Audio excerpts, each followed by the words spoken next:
என எதிர்க்க ஒருவன் இப்புவியில் பிறப்பதோ, வினை அவனை வேந்தன் நான் விட்டு வைப்பதோ, தனை சார்ந்தோர் வாழவென்று தலைவனாய் சமைந்தவனை சினத்து நான் சிறை பிடிப்பதில் தவறில்லை தர்மமே. பழைய எதிரிகளின் நிழலும் புதிய எதிரிகளின் வாளும் தொட முடியாத வலிமையான கோட்டை கொத்தளங்களை கொண்ட எனது சாம்ராஜ்யத்தில் புது எதிரி எவனாவது காளான் போல் கால் விரல் இடுக்கில் முளைத்திருக்கிறானா? சொல்லும் சாஸ்திரிகளே. மன்னனுக்கு எதிரி என்றால் அது ஒரு மன்னனாகத்தான் இருக்க முடியும். அப்படி ஒரு தானி உள்ள தேகக்காரன் வையகத்தில் இல்லை. ஆனால் என்ன சாஸ்திரிகளே, நாவிடுக்கில் சொற்களை புதைக்கிறீர்? தமது தும்மலுக்கும் வரி செலுத்துகிற பன்றி போல் பருத்த சாணார் குலத்தை சேர்ந்த ஒருவன் நானே வைகுண்ட சாமி என்றும் இந்த வைகுண்ட பூமி எல்லாம் நானே முடிசூடி ஆள்வேன் என்றும் தொடை தட்டி படை திரட்டுகிறான். மன்னா, அந்த தரித்திரத்தின் தலபுராணத்தை சொல்லும். மன்னா, அந்த தரித்திரத்தின் சரித்திரத்தை நானும் கூறுகிறேன். 18 சாதிசனங்களையும் ஒன்றுபடுத்தி ஒருமுகப்படுத்தி சுத்தப்படுத்தி தனது சாதாரண கிணற்றை மும்மூர்த்திகளின் ஆசி பெற்ற முத்திரை கிணறு என்றும் பாவ புண்ணியங்களை துளக்கும் சஞ்சீவி அமுதம் என்றும் அந்த பாலடைந்த மக்களின் வாயிலேயே புகட்டி மூச்சு முட்டும் வரை பொய் சொல்லி பசிய பேறு செய்கிறானாம். அவனது பெருமைகளை பேசாத வாய்கள் இல்லை, வணங்காத கைகள் இல்லை, திருநாமமிடாத தலைகளும் இல்லை. பித்தம் தலைக்கேறிவிட்டது. பூமியோடு சேர்ந்து என் தலையும் சுற்றுகிறது. நிகழ்கால நிமிடங்களை சாகடிக்காமல் சீக்கிரம் அவனது கதையை செப்பும் சாஸ்திரிகளே. மன்னா, சாணார் அடிமைகள் இடுப்பில் கட்டும் துண்டும் வணக்கத்திற்குரிய உங்கள் தலையிடம் வந்தால் அது கிரீடம். இப்போது அந்த பைத்தியக்கார பண்டார தயவால் சாணார்கள் மட்டுமின்றி 18 சாதி சனங்களும் குண்டாசு கீடங்களாக முறுக்கேறி திரிகிறார்கள். அப்படியா? சுருக்கமாக சொன்னால், ஒற்றுமையான நம்முடைய நாட்டை ஆள்வதற்கு அந்த பரதேசி பயல் பேச்சை கேட்டுக்கொண்டு ஒவ்வொரு வீட்டிலிருந்தும் மன்னர்களாக இளவரசர்களாக எல்லாரும் கிளம்பி விட்டார்கள். மன்னா, என் காலடி மண்ணை கூட மாற்றான் ஆள என் உதிர்ந்த ரோமம் கூட அனுமதிக்காது. யார் அந்த வைகுண்ட சுவாமி? அவன் உடம்பின் வலிமை என்ன?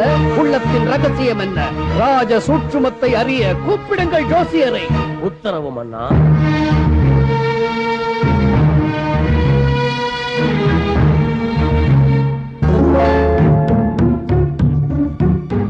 அதர்மங்களை கருவிருப்பதற்காகவும் நல்ல ஆத்மாக்களை ஆட்கொள்வதற்காகவும் ஆதி பரம்பொருள் வைகுண்ட சுவாமியாக அந்த தட்சணா பூமியில் மனு உருவில் தவசிருக்கிறது. அந்த பேரொழிதான் கலியுருளை அழிக்கும் சக்தியை பெற்றிருக்கிறது. அவர் உதிக்கும் குலம் பொறுமையின் உருவங்களாக இருக்கும். ஜோதிடரே, நீர் காலை உணவாக ஆமணக்கு விதையை ஒன்றும் சப்பவில்லையே? இல்லை மன்னா. உமது மூளையில் குளவியா கூடு கட்டி இருக்கிறது. போதாது, நம்பூதிரி பிராமண சூத்திர குலங்களை எல்லாம் விட்டுவிட்டு போயும் போயும் தலைப்பிரசவமாக சாணார் குலத்திலா வந்து பிறப்பார் அந்த வைகுண்ட சாமி. அவன் வெறும் ஆசாமி.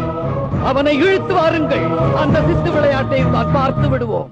வான்முட்டும் புகழ் கொண்ட மன்னனுக்கு என் தாழ்ந்த விளக்கங்களை தலை தாழ்த்தி சொல்லட்டுமா? நீ விருமா சொல்லும். தாழ்ந்த குலம் உயர்ந்த குலம் என்று இரு கண்களால் இரு பார்வையாய் பார்ப்பதற்கு பரந்தாமன் ஒன்றும் நம்மை போன்ற மானிடன் உலகை இயக்கும் அந்த அவதார இயக்குனருக்கு முன்பு நாமெல்லாம் அரிதாரம் கலைந்த கூத்தாடிகள் தான். மேலும் சொல்லலாமா மன்னா? சிக்கலுக்கு சிக்கெடுக்க முடியாதவரே செப்பும்.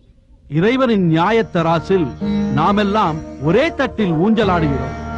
யுகங்கள் தோறும் புதுமுகமாக அறிமுகமாகும் அந்த ஒரே கடவுளுக்கு எல்லா குலங்களும் ஒன்றே. மாபாதகா, என்னுடைய செவிகளுக்குள் விரும்பாத சொற்களை சொருகிவிட்ட உன்னை யானைக்கு தீனியாக கொடுத்தாலும் தகுமடா.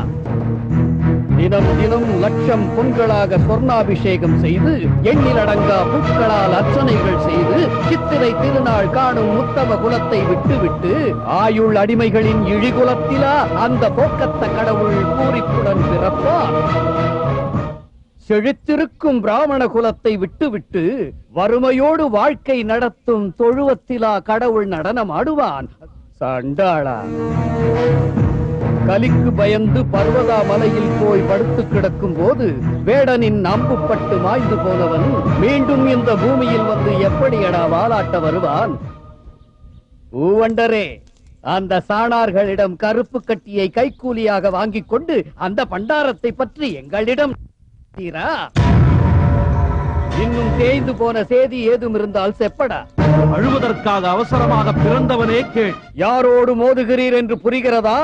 உன்னுடைய யானைகளும் எல்லா சேனைகளும் கோட்டை கொத்தளங்களும் போலியான புகழுடன் விரைவில் எரிந்து கரிந்து சாம்பலாகும். வார்த்தைகள் எல்லாம் சாபங்களாக வருகிறதா?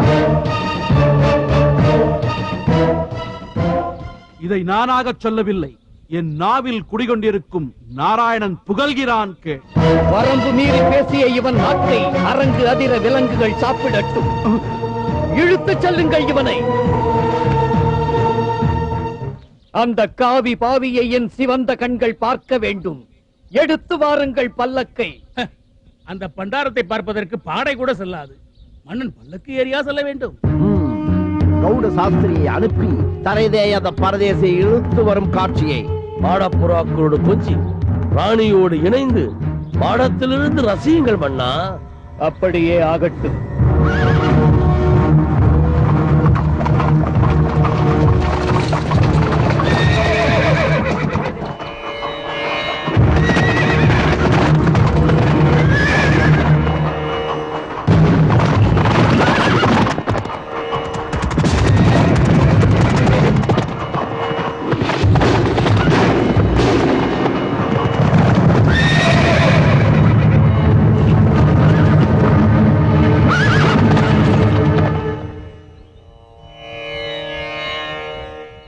கலிதீசங்கிட்ட மட்டும்தான் படை இருக்குமா?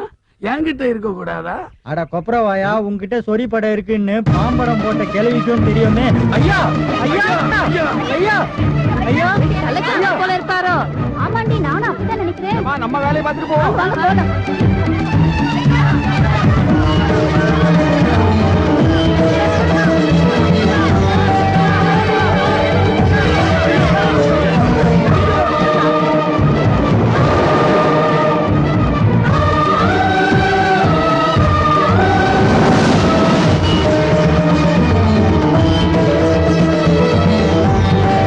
ஐயாவுக்கு கடலும் கரையும் ஒண்ணுதான்டா. அவர் எப்படி போனாரோ அதே மாதிரி நாராயண் கிட்ட விஞ்சய் பெற்று திரும்பி வந்துருவாரு. அவனை நீ மட்டும் உள்ள போன முத்துக்குட்டி மாதிரி ஜலசமாதி ஆயிடுவ. அப்புறம் கோடி துணி போத்துற செலவு மிச்சம். ஆனா நீ பெரிய ஜித்தன்டா. நான் பேசுறதெல்லாம் சித்தப்பா போதல பேசுற மாதிரி தான் இருக்கும். சரி தெய்வமே, நீங்க போங்க. கடலை நீங்க பள்ளி கொள்றீங்களா இல்ல பால் கடல் உங்களை கொல்லி வைக்குதான்னு நாங்க கண் மூடாம பாக்குறோம். போங்க சாமி. அட போங்க சாமி. அட போங்க சாமி. அடபிடிப்பா.